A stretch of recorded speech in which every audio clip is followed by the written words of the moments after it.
Herkese merhaba. Stage 2'nin grup aşaması bu hafta gerçekleşen maçlarla tamamlandı. Alınan sonuçlarla playoff'lara direkt katılacak 4 takım kesinleşti. Diğer takımlar ise play-in'den playoff'lara yükselmek için 5 Ağustos'ta maçlarına devam edecek. Alınan her galibiyetin artı bir Champions puanı kazandırdığını hatırlatıp 3. hafta sonuçlarıyla bültenimize başlayalım. 3. hafta Giant ile Team Liquid arasındaki seriyle başladı. Daha önce VCT sahnesinde 5 kez karşılaşan iki ekip arasında 5-0 Liquid üstünlüğü bulunuyordu. Liquid kendi seçimi olan Briz'e önceki komp tercihiyle çıktı. Giant ise onların kompunu Viper ile kopyalayarak sahneye çıktı. Karşılaşmanın her anı bariz Liquid üstünlüğüne geçti ve harita 13-6 Liquid zaferiyle sonuçlandı. İkinci harita Split'ti. Giant komp düzenini korurken Liquid tarafı Omun ve Fade'i dahil etti. Bu değişim önceki maçın Koç Loan ile oynanmasından kaynaklanmış olabilir. İlk haritada olduğu gibi rahat bir oyun ortaya koyan Liquid 13-7'lik skorla galibiyete ulaştı. Bu sonuçla Liquid Giant karşısında galibiyet serisini 6'ya çıkardı. Gün iki Fransız temsilcisinin düellosuyla devam etti. Heaven ile başlayan seriye taraflar önceki komplara çıktı. Vitality haritaya iyi başladı ve ilk yarıda 9-3 üstünlük kurdu. İkinci yarıda bu kez 9-3 üstünlüğü Gentlemates kurdu ve harita uzatmalara gitti. Alvar ile geçen uzatmalarda 16-14 ile galip gelen taraf Gentlemates oldu. Seri Split ile devam etti. Vitality önceki kompunu kullanırken Gentlemates duelistlerini değiştirerek maça çıktı. Vitality yine haritaya bomba gibi girdi ancak kapatmakta zorlandı. 20. roundda haritayı almayı başardı ve seri karar haritası Ascent'e gitti. Ascent'te Gentlemates kompunu değiştirmedi. Vitality ise ilk Ascent'ine double duelist artı Vice ile çıktı. Haritaya hızlı başlayan Vitality'ye M8 ilk yarı bitmeden yetişti. İkinci yarıda da artan rekabet dozunda son noktayı 13-9 ile Vitality koydu ve seriyi kazandı. İkinci gün Navi Pasifik serisiyle başladı. Her iki takımın da boşlamadan playoff'a katılma şansı bulunmuyor. Ancak alınacak sonuçlar takımların play'in başlangıç noktalarını belirleyecek. Seri Ascent ile açıldı. Beklediğimiz gibi Pasifik başarısız olduğu Double Sentinel kompundan vazgeçti. Tek Phoenix'in duelist olarak kullanıldığı yapı yine iç açıcı gözükmüyordu. Bu yapıyı Double Control artı Chamber ile destekledi. Navi tarafında da değişiklik vardı. Double duelist olarak kullanılan yeni kompunda Rux için Neon ile izledik. Karşılıklı hatalar ve bireysel performanslar haritayı sürekli dengede tuttu. Sonunda Navi 13-11 ile kazanmayı başardı. Cut above the rest, on for the 30, he's made it here, and Amarante. Serinin ikinci haritası Summit'ti. Her iki tarafta ilk kez yeni haritada performans gösterdi. Navi Double Initiator komp kullanırken Pasifik çift perdeli komp tercih etti. 9-3 sonuçlanan iki yarıyla harita uzatmalara gitti. Uzatmalarda 14-12'lik skorla Navi fişi çekti ve serinin galibi oldu. Eternal Fire Fnatic serisi Summit ile başladı. Eternal Fire kendi seçimi olan haritaya Double Controller artı Veyley'li komp kurdu. Fnatic ise önceki Summit'te genel durumu 1-1 olsa da performansları pek iyi değildi. Bu sebeple kurulan yeni kompta Fate hariç tüm ajanları değiştirdi. Temsilcimiz haritaya harika başladı ve ilk yarıyı 9-3 önde kapattı. Weaker weaponry there to try and support. Nice work from Althea again. He is the demon in the darkness, holding that back line, and well, that pistol's not quite close enough. Another opportunity for an ace from Alpha, yeah, but the timing couldn't be worse. The push through is going to get him killed, and Crashies now loses his life as well. Even still, all down to Ordaz. Worryingly doable for him. The plan stuck all the way. It's a brave one, and he's called their bluff. Now, Kayak and Boaster look to group up the high-low in play. Ordaz wants to take it early, and the swing! İkinci yarıda oyuna tutunan Fnatic maçı uzatmalara taşıdı. Uzatmalarda da dinmeyen rekabeti 30. round sonunda Eternal Fire dindirdi. Split'te Fnatic önceki kompu ile çıktı. Eternal Fire Giant mağlubiyeti sonrası Fate Viper haricindeki diğer 3 ajanı değiştirdi. Yeni kompu ile fırtına gibi esen temsilcimiz arka arkaya aldığı roundlarla farkı açtı. Kararlı oyununu tüm haritaya yaydı ve 13-4 ile Fnatic'i sildi. Bu galibiyet Eternal Fire için doğrudan bir anlam ifade etmese de Team Liquid'i playoff'lara taşıdı. Haftanın 3. günü BBL Gentlemates serisiyle açıldı. Gentlemates'in direkt playoff yapabilmesi için bu seriyi 2-0 kazanması gerekiyordu. BBL Foot karşısında olduğu gibi bu seride de Lotus tercihi yaptı ve komp düzenini korudu. Gentlemates ise aynı kompu Yoru yerine Neon ile kurdu. Temsilcimiz haritaya iyi başladı ancak ikinci yarıda üstünlüğünü korumakta zorlandı. Geri dönüşü 13-10 ile tamamlayan Gentlemates seride 1-0 öne geçti. Serinin ikinci haritası Ascent'ti. BBL komp düzenini korurken Gentlemates önceki kompunda bulunan Jet'i değiştirip Yoru'ya yöneldi. BBL Ascent'te de fırtına gibi başladı. Üstünlüğünü bu kez harita boyunca sürdürdü ve 13-5 kazanarak seriyi eşitledi. He's managed to fix the issues of Vitality. Stalzo denying BBL the chance. Spike recollected, but Martin is here. No time. Oh, but he's given the fight. Seconds left, and Larocque will win out. A 13-5. Seri Sunset ile final yaptı. Sunset'te BBL son komp seçimini sürdürdü. Gentlemates ise ilk seçtiği Sova kompuna geri döndü. Bu kez haritaya iyi başlayan taraf Gentlemates oldu. BBL çok geçmeden oyuna tutundu. İkinci yarıda iyice üstünlüğünü kurdu ve 13-10 ile galibiyete ulaştı. Böylece BBL'in playoff umudu Pasifik maçına kaldı. Gentlemates ise playoff için play'inden mücadelesini sürdürecek. Gün kapanışında Giant ile Heretics kozlarını paylaştı. Seri Heaven ile başladı ve iki takım da önceki komp tercihlerini sürdürdü. Kafa kafaya başlayan mücadeleye Heretics maç ilerledikçe ağırlığını bayrağını koydu. Harita sonunda 13-6 ile galip gelen taraf Heretics oldu. Seri Ascent ile devam etti. Haritada taraflar aynı komp kullandı. Bu haritayı da 13-10 kazanan Heretics oldu ve seri 2-0 noktaladı. Cumartesi günü haftanın en kritik serisiyle açıldı. İki takımın da gruplarda 3 galibiyet 1 mağlubiyeti bulunuyordu. Bu seriyi kazanan direkt playoff'a yükselecekti. Öte yandan bir yılı aşkın süredir Vitality'nin bileğini bükemeyen Foot intikam içinde sahnedeydi. Seri Vitality'nin Lotus seçimiyle başladı. Vitality Double Controller ve Raze ile haritaya çıktı. Foot ise önceki Lotus maçlarında pek iyi görünmemişti. Bu nedenle komp değişikliği yaparak Raze Vice yerine Waylay Viper tercih etti. Yeni kompuyla da Foot galibiyete ulaşamadı. Haritayı 13-6 kazanan Vitality Heaven öncesi seride 1-0 öne geçti. İki takım da son Heaven maçını Gentlemans'e karşı oynamıştı. Vitality kompunu korurken bu tarafı Jet yerine Neon tercih etti. İki tarafın da yer yer etkili olduğu harita normal sürede sona ermedi. Uzatmalarda 14-12 ile Foot kazanarak seriyi 1-1'e getirdi. Serinin ve playoff biletinin sahibi Split'te belirlendi. Tarafların Stage 2'deki 4. Split maçıydı. Foot Navi'ye mağlup olmuş, BBL'i yenmişti. Vitality için durum tam tersiydi. Bu nedenle haritada bir tarafın net üstün olduğunu söylemek güçtü. Double Duelist oynayan iki takımın da atakta daha baskın olduğu görülüyordu. Temsilcimiz savunma tarafında başlamayı tercih etti ve her iki takım da komp düzenini değiştirmedi. Başa baş başlayan haritada ilk yarı sonuna Vitality üstün girdi. İkinci yarıda da bu üstünlüğünü pekiştiren Vitality haritayı 13-6 kapattı. Bu galibiyet onları doğrudan playoff'lara taşıdı. Foot ise BBL Pasifik maçının sonucunu beklemeye başladı. Günü Carmine Corp Team Liquid serisi kapattı. Liquid playoff'u garantilemiş olsa da galibiyet grup liderliği demekti. KC için ise maçtan kesin galip gelmesi gerekiyordu. Axel'de Fnatic Heretics maç sonucunu beklemek zorunda kalacaktı. Seri Lotus haritası açtı. Takımlar önceki komplarını korudu. Gergin başlayan haritada takımlar birbirine üstünlük kurmakta epey zorlandı. Harita sonunda 13-11 ile galip gelen taraf Carmine Corp oldu. Seri Liquid'in seçimi Summit ile devam etti. İki tarafta ilk Summit'ini Fnatic karşısında oynamıştı. Liquid galip geldiği kompunu kullanmaya devam ederken KC Harbor yerine Omen seçimi yaptı. KC önde götürdüğü haritanın sonlarına doğru tıkandı ve 13-11 Liquid galibiyetine engel olamadı. Seri Heaven'da kapanış yaptı. KC kompunu korurken Liquid ilk Heaven haritasında rakibinin kompunu Jet ile aynaladı. Galibiyet için iki takım da sonuna kadar savaştı. Önceki haritalarda olduğu gibi bu haritada 13-11 sonuçlandı. Galibiyete ulaşan KC playoff biletinin mutluluğunu yaşadı. Aynı zamanda aldıkları bu galibiyet onları grup lideri yaparak playoff'ların ilk turunu bay geçmelerini sağladı. Hafta kapanışında BBL ile Pasifik karşılaştı. Serinin sonucu Pasifik için bir şey ifade etmese de bu serinin sonucu 3 takımın kaderini belirleyecekti. BBL kazanırsa grup lideri, Vitality ikincisi olacaktı. Eğer Pasifik kazanırsa Foot grup ikincisi olarak playoff biletini alacaktı. Bu koşul sağlanırsa BBL grup üçüncüsü olarak play-in'de mücadelesini sürdürecekti. Seri Sunset ile başladı. BBL komp tercihini korudu. Pasifik 3. Sunset maçına da farklı kompla çıktı. Haritaya Pasifik etkili başlasa da harita sonunu 13-7 ile BBL getirdi ve 1-0 öne geçti. Lotus'ta takımlar komp düzenini büyük ölçüde korurken Pasifik tarafı Deadlock yerine Chamber'a yer verdi. Lotus'ta da Pasifik iyi başladı ve ilk yarıyı 8-4 önde kapattı. Bu kez üstünlüğünü harita boyunca sürdüren Pasifik 13-9 ile beraberliği yakaladı. To Waterfall by Kreven. It's just unlocked a little bit of extra space here for BBL to move into. You can see a much stronger angle to hold the heaven push. Loiter walking away with 3, and it's all come apart. Ninja not able to find the first of the kills as Larocque drops back into cover.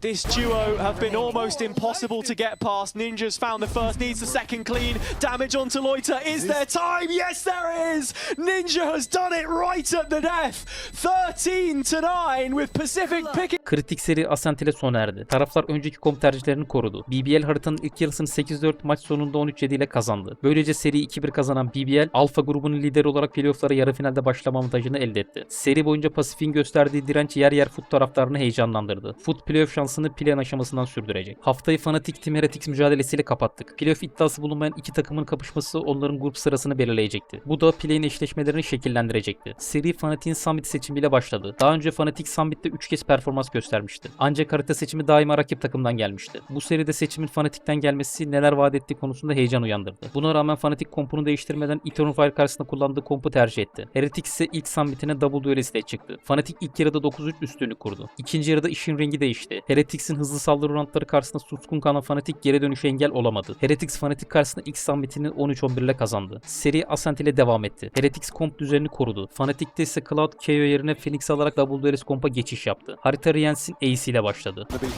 Plenty early. Drops back off into main, does plenty of damage. Rians, 3 from the heavens. It's absolutely divine. Give it to Kayak down to 10 and he wants that ace. He's good for it, right between the eyes. Rians on his feet. It's an ace. Barrels out of heaven here to provide some support towards Boot. And they're able to stabilize here on the A side. Guys, And it kicks off with an A. Ace sonrası haritanın devamı Fnatic için faciaydı. Arka arkaya kaybedilen roundlarla Fnatic çaresiz kaldı. Harita sonunda Fnatic 13-0 ile paramparça oldu. Bu sonuçta Heretics grup 3.'sü, Eternal Fire 4.'sü, Fnatic ise 5.'si oldu. Bu seriyle aynı zamanda grup aşaması tamamlandı. Stage 2 Play-in ile 5 Ağustos'ta devam edecek. Play-in eşleşmeleri kura ile belirlendi. Eşleşmelere bülten sonunda bakacağız. Grup aşamasının en çok izlenen mücadelesi BBL Gentleman serisi oldu. Anlık olarak 149.687 izleyiciye ulaşan bu karşılaşma zirvede yer aldı. Dev Türk derbisi BBL Foot serisi de 126.609 izleyiciyle en çok izlenen 4. seri oldu. Rekabetin izlerini Martin'in harika entry'siyle açalım. Value from it last time. And looking at it here, it was a great start from Chronicle TP olup kill alıyor. here. Yeah, but you'd also fancy your chances in a fight, to be honest. Chronicle as well, your heavy hit Martin giden round'u Ace ile getiriyor. there of Durka. Two left standing now, and it's these sort of back to the wall situations which went against Vitality before, and it's Martin that they've got to get past. He's been difficult to beat, and he might just do it again. 2 bullets left, Martin! The writing was on the wall from the BBL game, but the ink's still not dry. Martin with another worldly clutch, down to the last bullet. He makes them pay the heftiest of tolls. Martin aynı seride ikinci kez aynı tarife uyguluyor. And they just walked into the meat grinder, still trying to get out. Vitality might be missing the mark. Still Yeah. this fight. I mean, what, do you just drop Boathouse and search out a duel here? I mean, wouldn't be the worst decision in the world, right? But might put yourself under threat. And Martin, for the second time in this best of 3, will have an ace. Previous was a 1 versus 4. This time it's 4 kills to start things and a 5th to close it. He joked in the interview and said he'd already found 11. Maybe that was a little bit of future proofing. Ninja yediği timingi son anda fark ediyor. Obviously, way worse for Ruxic on the receiving end as Ninja getting active elsewhere. I like this being omnipresent. Don't know if he's going to be on the angle for it. No, probably dead now. He didn't hard clear that corner. He's in the smokes. They walk past each other. They walk past each other. Hello, Reddit. Oh, hello. It must have been disgusting to get into smokes here and not catch it because there's no clearance on that box. Ekko'nun Şerif'le burada 3 vurması hiç beklenmiyordu. Echo's got the info, and he's swinging in, and they've got their knife out. It's a collateral. Cloud and Kayak are gone. Echo's got another. Second, or the third player, sorry, obviously got 2 for 1. While completely blinded, was disgusting as well. Just an incredible round from Echo. It is. It's just threading the needle of that space. We heard it in the halftime interview from both. Kayak ultisini açıp rakibini bulmak istiyor. Fabian ise smoke içinde harika gizlenip round'u noktalıyor. A little ahead of the play. Fnatic find them with these. Kayak's ultimate now looking, seeking out that final player. He's jumping. Has he not noticed? He has noticed. Fabian's got both. He hid in the smoke. Jumping. He never should have gotten away. Look at this. That's ridiculous. It didn't even work. I'm sure it didn't even work. Like, look, it was like he's got to be there, right? That's on the. Martin kırılmanlarına BBL'e bela alıyor. So it has to be the fights. It has to be heads up. And well, unfortunately, Martin is What is doing here, and as I say, it's not the first time they've looked a little bit casual about. I mean, this is a fake. Nobody looking to bite on this. Gentlemates come out. It's all up to the guns, and Gentlemates do well. Gentlemates put it on another rockstar performance. First kill found him a nade and a showstopper, but he only needed the gun in his hands. And mates have the lead in what is now a 1-round game. Did he just emote after getting that 4K? That's insane. Mate, that's insane. Mini takım arkadaşının flash'ından etkilenince garip bir an yaşanıyor. To flood in here, and it's Mini's ultimate. Oh, that operator has not connected. Mini now putting pressure on this site. Gentlemates looking to collect. BBL essentially trounced Na'Vi on this one, 13-3 the other day, and they've come into it still feeling like they can win. Yeah. Rakibin dikkati başka yöndeyken Kraven işi bitiriyor. Also a Hunter's Fury, and lots of ultimates, but Kraven activates when he needs to. I think it's nice just to look quickly at these replays though. Kraven, I mean, Larok Ekko'yu harika çalıyor. though have played in Larocque. Does he get cleared? No, he doesn't. Oh my God! Again! again! Another Immortal Guardian, the Thrifty! last Thrifty, and here, a repossessed rifle will make them rue their mistakes, and look what that means. Starso said he wanted to get up on his feet. He's got the coaches doing this. Wood'dan Jet resitali. For this push to come through, the flash already fired in with the updraft from Whoop, but they're tucked in. Nobody giving an inch. Instead, it has to be seized. Whoop finds the first, the second, and the third! A 4K! That's insanity. Like, sure, he's being set up in the early stages, but the rest is just raw skill. Tag to 22 HP. Yes! Oh no! Soshi'nin Omun ultisini Vitality oyuncuları fark etmiyor. Yedije under pressure. He's got the reveal at least, and he's going to let that ultimate That's so run by. clever. Punish Durka behind, and then that TP from Sociable. I said he's been crazy. Halftime.